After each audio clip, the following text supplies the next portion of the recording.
کہ ابراہیم علیہ السلام سمجھ گئے کہ یہ جو ہے نا جو اہل محفل ہے ان کو بیوقوف بنانے کی کوشش کر رہا ہے. تو ابراہیم علیہ السلام نے فوراً جواب کا رخ بدلا اور فرمایا کہ فَإِنَّ اللَّهَ يَأْتِي بِالشَّمْسِ مِنَ الْمَشْرِقِ. اچھا اتنا ہی تو طاقتور ہے, اتنا ہی سب کچھ کر سکتا ہے, تو اللہ تو سورج کو مشرق سے لاتا ہے. فَأْتِ بِهَا مِنَ الْمَغْرِبِ, تو مغرب سے لا کے دکھا دے.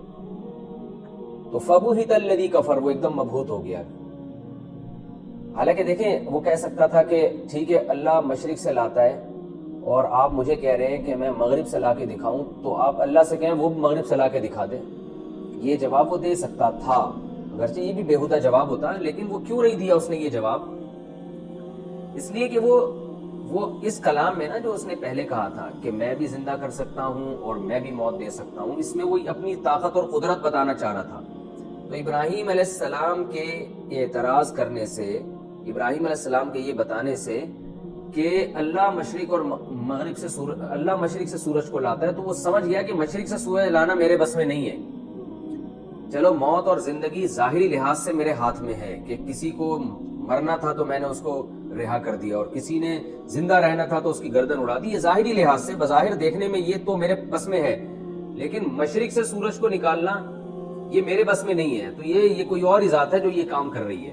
تو اس لیے وہ لاجواب ہو گیا کہ گویا اس میں اس نے اپنی عاجزی کو تسلیم کر لیا کہ میں عاجز ہوں, میں طاقتور نہیں ہوں. اس سے یہ ثابت ہو گیا کہ میں بہرحال خدا نہیں ہوں. اور یہ بھی ممکن ہے, علماء کہتے ہیں کہ اس نے یہ جواب اس لیے بھی نہیں دیا کہ اللہ مغرب سے سورج کو نکال کے دکھا دے. شاید اس میں یہ بھی حکمت ہو کہ اس کو یہ ڈر ہو کہ یہ سچے پیغمبر ہیں, کیونکہ وہ جانتے تو تھے ابراہیم علیہ السلام کو کہ یہ سچے پیغمبر ہیں.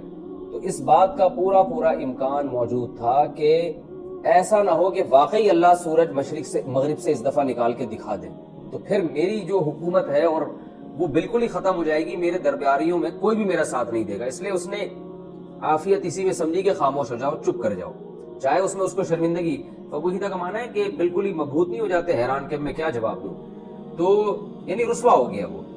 تو اس نے یہ چھوٹی رسوائی کو غنیمت سمجھا کہ اگر میں زیادہ بحث کروں گا تو ایسا نہ ہو کہ ابراہیم علیہ السلام دلائل میں مجھ پہ غالب آ جائیں اور یہ سارے درباری میرے جتنے ہیں ان کے ساتھ ہو جائیں. تو اسی رسوائی میں اور اسی خاموشی میں عافیت ہے.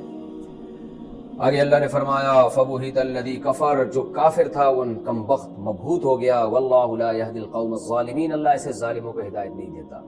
یہ ایسے ظالم کا لفظ میں نے اس لیے بڑھایا کہ الف لام ہے ظالم پر, مخصوص ظالم, یعنی ایسے جو بحث مباحثہ کرنا چاہتے ہیں اور حق کے متلاشی نہ ہو, بس بحث مباحثہ کر کے بات کو بڑھانا چاہتے ہو. تو اللہ فرماتے ہیں ایسے ظالموں کو میں سیدھا راستہ